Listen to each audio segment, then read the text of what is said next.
You can see how much our planet has warmed when you look at the Earth's glaciers. Yeah, here's a stunning example. These pictures right here were taken in the same spot in Switzerland, 15 years apart. Not much you can see the difference in the overall ice coverage. In only 15 years, and as drastic as this appears, there's a new list of glaciers in even worse shape. It's the Global Glacier Casualty List.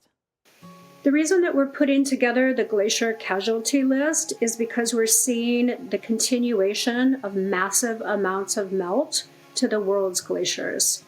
So for the last 10 to 20 years, all of us know that we've been hearing about glacial retreat, the loss of glacial ice, but now we see that that glaciers are disappearing entirely.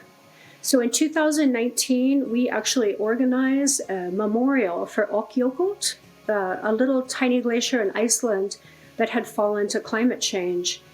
And that was a small glacier, but now what we're starting to see is that larger glaciers, glaciers with names, glaciers that are recognized in the countries and the communities that they're near, these are disintegrating all around us. And so we feel that this is an important call to action to recognize the loss of these glaciers around the world. We are creating the world's first glacier graveyard. And we have never had a glacier graveyard on Earth before because we have never needed one, and now we need one because of the massive losses of glaciers that we're seeing face dissolution and demise all over the world. So the Glacier Graveyard is a combination of art and science, sort of art meets science, in an effort to create a installation, an event, and performance that is going to mirror the work of the Glacier Casualty List. So if the Glacier Casualty List is a platform for storytelling about the world's disappeared and soon to disappear glaciers, the Glacier Graveyard event is a performance of our intimate relationship with these dying icy giants. On the headstones are the names of the glaciers that have died and those that are critically endangered all over the world. And with every passing minute, as those headstones of ice are out in the grass, in the grassy plains of Reykjavik, with each passing minute, those headstones are going to melt away, just like the glaciers that they are named for. We're going to read eulogies for these glaciers too, as one would at a funeral. One of the things we learned when we did the Ökjökull Memorial 5 years ago is that when climate scientists talk about climate change, sometimes they talk about it in very abstract ways, which makes sense. They're scientists. They like the numbers. They like the graphs and the charts. But we found that people actually connected better to the funeral because the funeral is a ritual all of us understand. There's not a culture on Earth that doesn't mourn their dead. We're gathering these stories from people in the countries where they've lost their glaciers. So we're getting, like good anthropologists, we're collecting the stories that people tell us. That's what we're creating the eulogies out of. We're hoping that the future that people will plan together after this graveyard event will involve thinking, being more mindful about the kinds of energy we use, about the kinds of consumption we undertake, and all to do more, especially to pressure our governments and our corporations, who really are the ones who have the powers in this case, to help make the changes that are necessary to create a more sustainable future. So we think it's very important that we recognize, even though glaciers are super far away from many of us, even though most of us will never touch or smell or taste a glacier, they are fundamental to creating the balance that we need on the Earth. The fact is, we already have all the technology we need to decarbonize the world's energy system, which is one of the major drivers of greenhouse gases. We know what policies work. It really is just a matter of breaking bad habits and changing some institutions. And yes, we're going to have to build new infrastructure, but you know what? New infrastructure means new jobs. It means new opportunities for a lot of people. And so we're turning the corner. We just need to turn it faster. And I personally think that this work is not about simply mourning a loss, but it's also about activating people and saying, listen, it's time to get really serious about this, but it's within our power to save these glaciers. Human beings, unfortunately, are mortal. We will die, but the glaciers don't have to die, and we have the power in our hands to make that decision. So I like the idea of this, but how therapeutic was it to watch the chainsaw and they were like carving them. I was like, that is so therapeutic. I can watch you do this all day long. Yeah, also so sad though too to see these glaciers that are gone. Welcome back to Pattrn, everybody. This is your home for the latest news in climate change and sustainability. I'm Jordan Steele. And I'm Steph Abrams. Let's get into today's hot topics. And this one is a burn your mouth type of hot topic. Yeah, you see where I was going with that one.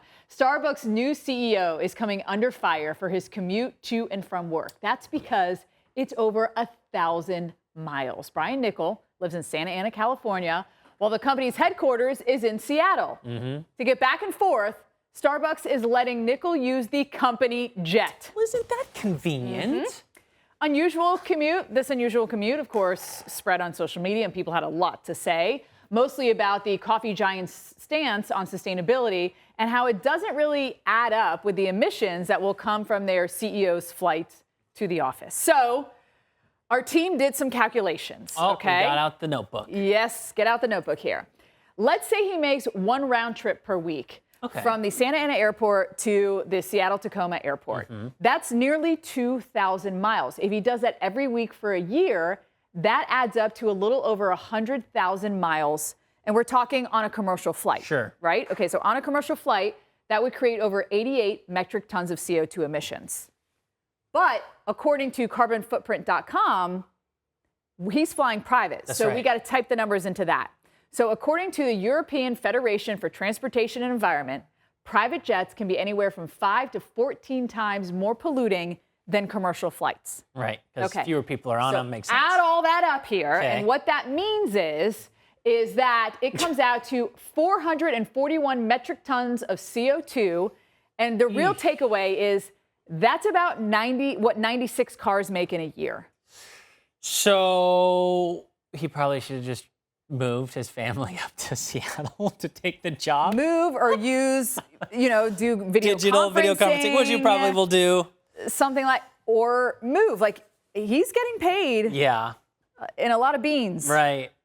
And obviously, they've been looking for a new CEO and they want someone to help the company thrive. But the company's kind of promoting itself on being eco-friendly. Right? Every time we get a new cup, we're like, what's this now? The straw's gone and we got this lid over here, or plastic straws going to paper straws. So they're trying to do good, and maybe the CEO will see that and change the ways of commuting. We will see. We'll see. All right. Speaking of Southern California, a community there is on track to clean up the transportation game itself. Enter Zemu. This is the first zero-emissions passenger train in North America. This thing uses hybrid hydrogen and battery technology. The only emissions is water vapor. Wow. Yeah, it's in the testing phase right now. It has traveled more than 1,700 miles on a single fueling, might I say. What's even better is this train can run on existing infrastructure. Service is expected to start next year. And Steph's always been saying we need to up our train game across the country. Because she's so used to going overseas and hopping on a train. And it's just so easy. It's just so easy. And so fast. We're just so much bigger. But if we had more trains like this, which is just putting out water vapor anyway, could we have more and more of them running, and you could just get to go wherever you want to go? As long as they still have the woo-woo sound when it's coming through and the it should, because it's still using the track. It's still using the track. We haven't come to be a hoverboard quite yet. Quite yet is the keyword there. But I mean, look how easy and fast that is. It's really a shame. It's really a shame that we don't have high-speed rail. And I will just continue. I will die on that hill. We need high-speed rail. You can do it up in the Northeast. You can. I don't know about high speed, but yes. Move over gold rose. This is also a really interesting story. Salmon gold is the newest trend, and we're not talking about the color of the metal. It's about how it's mined. So when they mine for gold, there's waste rock, and the old mine sites where you have this waste rock, it can actually disrupt the habitat for salmon and grayling fish, and it stops them from migrating and spawning. So salmon gold operators are able to pull out the precious metals while also restoring the habitat where the fish are in those waterways. Yeah, the jewelry company, Mujuri, works with the company producing the salmon gold, launching an eco-friendly line last year. You really have to think about it. I actually had to go back and read the story because it's just the way they mine the gold is more eco-friendly for the fish. Well, even like I was just thinking the way diamonds are. I mean, nowadays people are printing diamonds. Did you see that biggest diamond? Growing diamonds. But did you see that one in Botswana that just got found? The real diamond? Yes, almost 2,500 carats. Wild. Woo! Boston ranks 4th on a dubious list of the U.S. cities with the worst traffic.